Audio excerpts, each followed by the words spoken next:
গড়বেতায় পরিবর্তন যাত্রা। গড়বেতায় কর্মসূচির সূচনায় ধর্মেন্দ্র প্রধান। পরিবর্তন যাত্রার আগে গড়বেতার সর্বমঙ্গলা মন্দিরে পুজো দেন ধর্মেন্দ্র প্রধান। গড়বেতায় পরিবর্তন যাত্রায় শুভেন্দু অধিকারীও বাংলায় পরিবর্তনের হুঁশিয়ারি।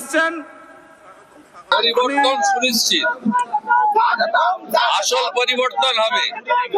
2011-তে আসল পরিবর্তন হয়নি, এবারেই আসল পরিবর্তন হবে। অনেক ভরসা করে 11-তে পরিবর্তন এনেছিল, আমরাও পরিবর্তনের পক্ষে কাজ করেছিলাম, কিন্তু বোতলটা চেঞ্জ হয়েছে, মদটা পুরনো রয়ে গেছে।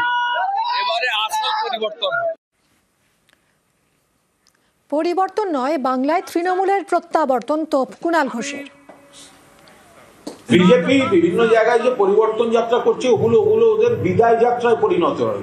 2021 আপ কি বাত 200 পার, মনে নেই? 200 পার কই, 77-এ আটকে গেছিল, শেষে এখন 60। যে দলটা অত্যন্ত বঙ্গ বিরোধী, বঙ্গবাসীদের বিরুদ্ধে, তারা বাংলায় রিজেক্টেড। পরিবর্তন বাংলায় 2011 সালে হয়ে গেছে, প্রত্যাবর্তন হবে। এবার প্রত্যাবর্তন হবে। মমতা বন্দ্যোপাধ্যায় নেতৃত্বে চতুর্থ আমাদের মামাটি সরকার হবে।